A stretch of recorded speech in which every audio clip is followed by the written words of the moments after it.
कक्षा 11 के सभी विद्यार्थियों, कैसे हैं आप लोग? ध्यान दीजिए, आज हम लोग सूरदास जी द्वारा रचित जो भ्रमर गीत पढ़ रहे थे, इसका 11वां छंद हम लोग पढ़ने जा रहे हैं। पद मैं पढ़ता हूँ, आप सभी लोग पूरे पद को ध्यान से सुनिएगा, किताब से मिलाइएगा और सारे अर्थ को समझने का प्रयास कीजिएगा। जो भी समस्या होगी उसको आप मेरे व्यक्तिगत संपर्क में आकर के पूछ सकते हैं। ध्यान दीजिए, पद आपका है, गोपियां उद्धव से कह रही हैं कि उद्धव भली भई ब्रज आई, विधि कुलाल कीन्हे कांचे घट, ते तुम आनि पकाए, रंग दीन्हो हो कान्ह सांवरे, अंग अंग चित्र बनाए, पातई गरय न नयन नेहते, अवधि अटा पर छाए, ब्रज करी अमा जोग करी ईंधन, सुरति आनि सुलगाए, और फूंक उसास विरह ब्रजरनि संग, ध्यान तरस सियराए, भरे संपूर्ण सकल प्रेम जल, छुअन न काहू पाए, राज काज तय गए सूर प्रभु, नंद नंदन कर आए। ये आपका पद है। उद्धव भली भई ब्रज आए, गोपियां उद्धव से कहती हैं कि हे उद्धव जी, बहुत अच्छा हुआ, भली भई मतलब बहुत अच्छा हुआ जो आप ब्रज में आ गए। उनके कहने का भाव क्या है, ध्यान दीजिएगा। वो कहते हैं कि जो हमारे अंदर कृष्ण के प्रति प्रेम में कमी थी उसको आपने और मजबूत कर दिया। अब पहले तो हम लोग थोड़ा बहुत कृष्ण से जो नाराज भी थे, अब आपने जब कह दिया कृष्ण को भूल जाओ तो बिल्कुल नहीं भूलेंगे, अब तो और उनकी भजन करेंगे।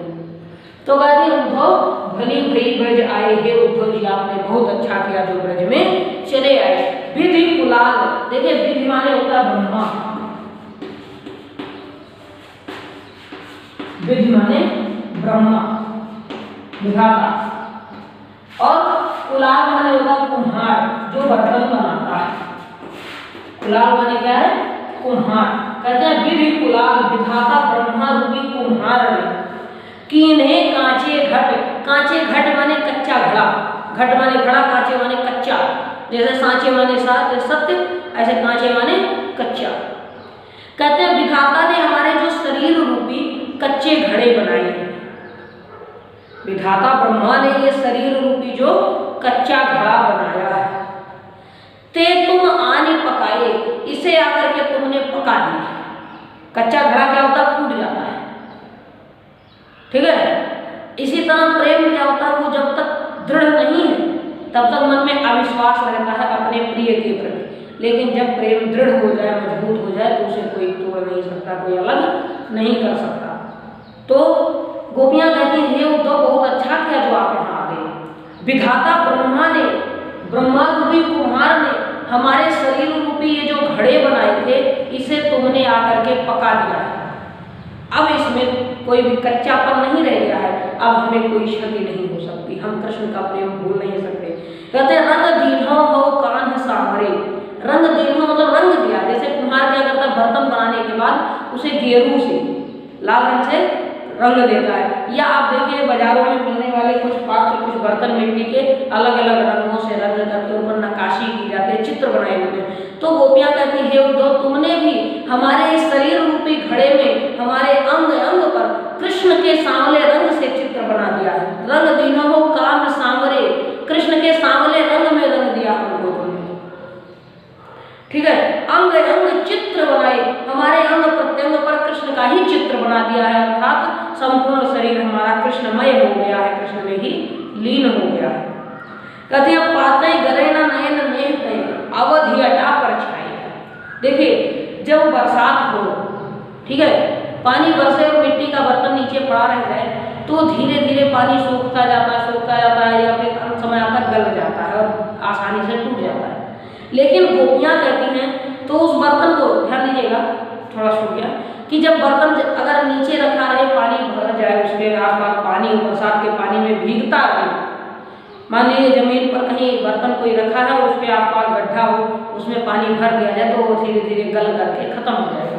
लेकिन जब उसी बर्तन को उठाकर ऊपर रख दिया जाए कहीं ऊंचाई पर जहाँ पानी न पहुँच सके, तो वहाँ अगर बारिश का पानी थोड़ा बहुत पड़ेगा भी तो वो भी रिस रिस करके नीचे चला जाएगा, उस पर से सूख जाएगा, बर्तन मजबूत का मजबूत रह जाएगा। तो गोपियां कहती हैं कि हमारा ये शरीर रूपी जो बर्तन है, यह पातई गरय न नयन नेहते, पातय माने पंक्तियां। देखिए पांच शब्द होता है, उसी का अर्थ है पंक्तियां। ये जो पातय शब्द है इसका अर्थ है पंक्ति। धारा भी कह सकते हैं हम। पंक्ति क्यों कहा इन्होंने कि नयन नेह, नयन माने आंखें, नेह माने स्नेह से। गोपियां कहते हैं जब प्रेम के कारण, स्नेह के कारण हमारी आंखों से आंसू बहते हैं तो गले न, ये जो बर्तन, ये शरीर रूपी जो घड़े हैं ये गलते नहीं है, टूटते नहीं है। पानी पड़ने से मिट्टी का बर्तन गल जाएगा, लेकिन ये शरीर रूपी जो मिट्टी का बर्तन है ये हमारे स्नेह के आंसुओं के गिरने से गलता नहीं है। क्यों? क्योंकि अवधि अटा पर छाए। अटा माने अट्टालिका या महल, अटा माने अट्टालिका, बड़ी बिल्डिंग होती है कई मंजिले की, इसी को अट्टालिका कहते हैं। अट्टालिका माने या फिर महल भी कह सकते हैं। तो आप सोचिए कि जो हमारा ये शरीर रूपी घड़ा है वो किस अट्टालिका पर? अवधि अटा पर। अवधि माने समय, जो कृष्ण ने समय दिया है कि हम आएंगे, समय रूपी अट्टालिका पर हमारा ये शरीर रूपी घड़ा ऊपर रखा हुआ है। इसीलिए जब आंखों से आंसू गिरते हैं तो यह मिट्टी का घड़ा, जो शरीर रूपी कच्ची मिट्टी का घड़ा है, यह नष्ट नहीं हो रहा, यह अभी भी कृष्ण के इंतजार में वैसा का वैसा संपूर्ण बना हुआ है। अब विधाता के बनाए हुए इस कच्चे घड़े रूपी शरीर को आकर उद्धव ने पकाया कैसे? कुम्हार क्या करता है, जब बर्तन बनाता है मिट्टी के कच्चे बर्तन तो थोड़ी देर उसको कुछ दिन सुखाता है। मिट्टी का पानी जब सूख जाता है तो वो एक जमीन में छोटा सा गड्ढा बनाता है कुम्हार। आपने शायद गांव के बच्चों ने देखा होगा, कुम्हार थोड़ा सा गड्ढा बनाता है, उसमें कुछ उपले, कुछ पुआल वगैरह, पुआल माने पैरा, धान के पौधे, कुछ बिछा देता है, भूसा रखता है, फिर सारे बर्तनों को उसी पर रख देता है। उसके बाद उसको गोबर के उपले से और उसी पुआल वगैरह से ढक कर, बहुत अच्छी तरह से ढक करके, और फिर उसको बाकायदे उसी गोबर की ही एक परत से उसको लेप करके बंद कर देता है। उसमें कुछ जगहों पर थोड़ा थोड़ा सुराख, थोड़ा थोड़ा होल बनाकर, छेद बनाकर वो रखता है जिससे बाहर धुआं निकल सके। और फिर कहीं बगल से उसी नीचे से जमीन के उसी गड्ढे में ही वो आग लगा देता है, कुछ आग डाल देता है। इससे क्या होता है, वो आवा उसको कहते हैं जिसमें वो बर्तन रखा जाता है पकने के लिए, उसको बोलते क्या है? आवा। ये आवा शब्द आपके कविता में आया है, आवा बोलते हैं उसको गाँव में, इसी को आवा भी कहा गया है। ठीक है, एक ही बात है, दोनों कहना ब्रजभाषा है, ध्यान दीजिएगा। तो कुम्हार अपने बर्तनों को आवा में रख करके पका लेता है और फिर उसको जब आग 2-2, 3-3 दिनों तक उसी में सुलगती रहती है, मतलब धीरे धीरे वो उपले जलते हैं, धुआं ही बाहर आता है क्योंकि बाहर से गोबर का लेप होता है, वो भी सूखा हुआ रहता है, धीरे धीरे वो भी बहुत दिनों में, कई दिनों में जल जाता है। 2-3 दिनों तक वो आवा सुलगता है। इसके बाद जब बर्तन निकलते हैं तो आप देखिए, आप कोई दिया लीजिए, कोई भी मटकी लीजिए, आप देखिए कलश कैसे मजबूत हो गए होते हैं ये पककर। फिर उसको कुम्हार क्या करता, वहीं रखता कुछ समय ठंडा होने के लिए, फिर वहाँ से निकाल लेता है, उसको साफ करके, मतलब राख वाख झाड़ के उसको कहीं अलग रख करके ठंडा करता है। जब ठंडे हो जाए तब उसको वही गेहूं से वो रंग देता है, लाल रंग का, या उस पर अलग अलग चित्रकारियाँ की जाती हैं। आप देखिए मटकियाँ वगैरह बाजार से लाने के बाद घरों में सजा लिया जाता है। तो गोपियाँ क्या कह रही हैं कि उद्धव भले भई ब्रज आए हैं, उद्धव आपने बहुत अच्छा किया जो आप ब्रज में आए। विधि कुलाल कीन्हे कांचे घट, विधि कुलाल अर्थात विधाता रूपी कुम्हार ने, ब्रह्मा रूपी कुम्हार ने कीन्हे कांचे घट, ये जो शरीर रूपी कच्चा घड़ा बनाया है, ते तुम आन पकाए, इसे तुमने आकर के पका दिया, मजबूत कर दिया। पाते गरे नयन नेहते अवधि अटा पर छाए, ये हमारे शरीर रूपी जो घड़े हैं ये समय की अट्टालिका पर, समय की छत पर रखे हुए हैं। इसीलिए जब आंखों से प्रेम के आंसू बहते हैं तो ये शरीर रूपी घड़े जो है यह फूटते नहीं हैं, गलते नहीं। ठीक है, इसके बाद कहती हैं अब उद्धव ने पकाया कैसे शरीर रूपी बर्तनों को, इसकी बात करें। कहते हैं ब्रज करी आवा, आपने इस ब्रजमंडल को, पूरे गांव को ही आवा बना दिया। जोग करी ईंधन, जैसे मैंने बताया कुम्हार आवा बनाता है गड्ढा खोद कर, उस थोड़ी सी जमीन को उद्धव ने क्या किया, पूरे ब्रजमंडल को आवा बना लिया। फिर वो ईंधन रखता है, गोबर के उपले, पुआल वगैरह, इन्होंने योग का जो संदेश लाए थे निर्गुण ब्रह्म के उपदेश का, वही ईंधन ब्रज करिया जोग करी ईंधन। सूरती आनी सुलगाए, और कुम्हार क्या करता है, ईंधन रखने के बाद उसमें कुछ अंगारे ला करके रख देता है, आग रखता है। इन्होंने कौन सी आग रखी, सूरती माने याद, श्री कृष्ण की याद रूपी आग लगा दी है। सूरती माने ध्यान दीजिएगा, याद होता है, स्मरण, सूरती का अर्थ है स्मरण, कृष्ण के स्मरण रूपी आग से इस ब्रज रूपी अमा को उद्धव ने प्रज्वलित कर दिया है। अब जब अमा में आग पकड़नी हो, आप देखिए कभी अलाव वगैरह हम लोग ताप रहे होते हैं, आग बुझ जाए तो मुंह से फूंकते हैं। जो सांस हम छोड़ते हैं, मुंह से फूंक निकालते हैं, इसको उच्छ्वास कहते हैं। ठीक है, इसको उच्छ्वास कहते हैं, ध्यान दीजिएगा। आपने पुरानी किताबों में, पिछले कक्षाओं में उच्छ्वास के बारे में पढ़ा होगा। उच्छ्वास, जब गहरी सांसें लेकर के सांस को बाहर छोड़ा जाए तो उसको उच्छ्वास कहते हैं। जैसे बहुत थक जाने पर या बहुत चिंतित होने पर हम गहरी सांस छोड़ते हैं, उसको उच्छ्वास कहते हैं। तो कहते हैं फूंक उच्छ्वास विरह प्रजननी, आग जलाने के लिए हम उच्छ्वास फूंकते हैं ना, सांस छोड़ते हैं।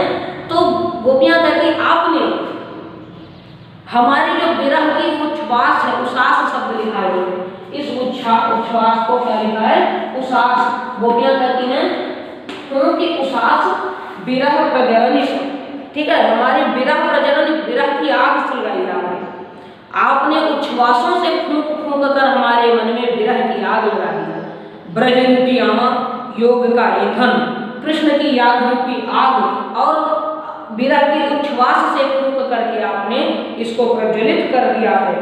ठीक है, और कहते हैं ध्यान दरस सियराई, और सियराई मतलब ठंडा कर देना, जैसे गांव देते हैं सियराई, कोई चीज ठंडी हो जाए। तो जब ये बर्तन शरीर रूपी कच्चा घड़ा पक गया तो आपने इसको ध्यान दरस, दर्शनों का ध्यान करके ठंडा भी कर दिया, शीतल भी कर दिया, अर्थात कृष्ण के दर्शनों की याद करा के आपने हमारे शरीर रूपी घड़ों को शीतल भी कर दिया। कहती है भरे संपूर्ण सकल प्रेम जल, अब जब ये शरीर रूपी कच्चे घड़े पक गए तो ये संपूर्ण अर्थात संपूर्ण रूप से प्रेम जल से भरे हुए, प्रेम के जल से भर गए हैं। छुअन न काबू पाए, अब इस शरीर रूपी कच्चे घड़े को जो प्रेम रूपी जल से भरा हुआ, इसे कोई भी छू नहीं सकता है, कोई नहीं स्पर्श कर सकता है। राजकाज ते गए सूर प्रभु, नंद नंदन कर लाए। गोपियां कहती हैं कि हे उद्धव, हमारे श्री कृष्ण जो हैं वो राज्य का काम करने के लिए मथुरा गए हैं, राजकाज के, राज्य के कार्य से ही वो मथुरा गए हैं। ये शरीर रूपी घड़ा उन्हीं के लिए है, नंद नंदन कर लाए, हम लोग उन्हीं के लिए समर्पित रहेंगे, हमें कोई स्पर्श नहीं कर सकता, कोई भी हमारे मन से कृष्ण के प्रेम को मिटा नहीं सकता है। ठीक है, देखिए कहते हैं उद्धव भली भली ब्रज आए, हे उद्धव आपने बहुत अच्छा किया जो आप ब्रज में चले गए। विधि कुलाल कीन्हे कांचे घट, विधि कुलाल ब्रह्मा रूपी कुम्हार ने कीन्हे कांचे घट, जो ये शरीर रूपी कच्चा घड़ा बनाया है, ते तुम आने पकाए, इसे तुमने आकर के पका दिया है। रंग दीनों हो कान सांवरे, तुमने इस शरीर रूपी घड़े को कृष्ण के सांवले रंग में रंग दिया है, और अंग अंग चित्र बनाए, हमारे अंग प्रत्यंग पर, हर एक अंग पर कृष्ण का ही चित्र बना दिया है, अर्थात हमें संपूर्ण रूप से कृष्ण में ही लीन कर दिया है। कहते हैं कि पाते गरे न नयन नहीं, तो अवधि अटा पर छाएंगे हमारे शरीर रूपी जो घड़े हैं, ये अवधि अटा पर, समय रूपी अट्टालिका पर, समय रूपी छत पर रखे हुए हैं, समय रूपी महल की छत पर रखे हैं, इसीलिए आंखों से बहने वाले प्रेम के आंसुओं के कारण ये गलते टूटते नहीं हैं। हे उद्धव, आपने ब्रज करी अमा, आपने ब्रज को अमा बना दिया, योग करी ईंधन, योग रूपी ईंधन लगाया है। ठीक है, और सुरती आने सुलगाई, और आपने कृष्ण के स्मरण रूपी आग को प्रज्वलित किया है। फूंक उसास विरह प्रजननी, आपने विरह के उच्छ्वासों से फूंक करके इस आग को बढ़ाया है, और जब ये शरीर रूपी घड़े पक गए हैं तो ध्यान रस सियराए, आपने कृष्ण के दर्शनों का ध्यान करके इसे शीतल भी कर दिया है। भरे संपूर्ण सकल प्रेम जल, हमारे ये शरीर रूपी घड़े संपूर्ण रूप से प्रेम के जल से भरे हुए हैं। छुअन न काबू पाए, जिसे कृष्ण के अतिरिक्त कोई छू नहीं सकता है। राजकाज ते गए सूर प्रभु, नंद नंदन कर लाए, ये शरीर रूपी घड़े नंद नंदन कर लाए, हमारे भगवान श्री कृष्ण को ही समर्पित हैं। राज कार्य के गए सो क्यों, वो अभी राज्य के कार्य से मथुरा गए हुए हैं, जब वो आएंगे तब फिर हम उनके दर्शन करेंगे। फिर से एक बार ध्यान से सुनिएगा, कहते हैं उद्धव भले ही ब्रज आए, केवल भावार्थ। गोपियाँ कहती है उद्धव बहुत अच्छा हुआ जो आप यहाँ आ गए। विधाता ब्रह्मा रूपी कुम्हार ने जो हमारे शरीर रूपी ये कच्चे घड़े बनाए हैं, इसे तुमने आकर के पका दिया है। तुमने हमारे इन शरीर रूपी कच्चे घड़ों को कृष्ण के सांवले रंग में रंग दिया है और अंग प्रत्यंग में कृष्ण के ही चित्र बना दिए हैं। हमारे ये शरीर रूपी घड़े समय रूपी महल की छत पर रखे होने के कारण आंसुओं के जल से टूटते नहीं हैं या गल कर नष्ट नहीं होते हैं। आपने ब्रज को अमा, योग को ईंधन, कृष्ण के दर्शनों को आग के रूप में प्रयोग किया है और विरह के उच्छ्वासों से फूंक कर उस आग को प्रज्वलित करके यह शरीर रूपी मिट्टी का घड़ा पकाया है। और जब ये पक गए तो कृष्ण के ध्यान, दर्शनों के ध्यान से आपने इन्हें शीतल कर दिया, ठंडा कर दिया है। अब ये हमारे शरीर रूपी घड़े श्री कृष्ण के प्रेम में, प्रेम रूपी जल से भरे हुए, कृष्ण के प्रति प्रेम रूपी जल से भरे हुए हैं, जिसे कोई छू नहीं सकता है। हमारे भगवान श्री कृष्ण राज्य के कार्य से मथुरा गए हुए हैं, हम सभी उन्हीं के लिए समर्पित रहेंगी, ऐसा उन्होंने कहा है। देखिए इसमें रूपक का हम कह सकते, सांग रूपक, सांग रूपक अलंकार है और ब्रज भाषा के पद, बाकी सब चीज़ें आप जानते हैं। और कहीं कोई समस्या होगी तो उसको पूछिएगा। आगे हम लोग अंतिम पद बचा हुआ है, आँखियाँ हर दर्शन को भूखी, इसको हम लोग कल पढ़ेंगे। इसके बाद आपका हिंदी साहित्य का इतिहास पढ़ाया जाएगा। ठीक है, पढ़ते रहिए।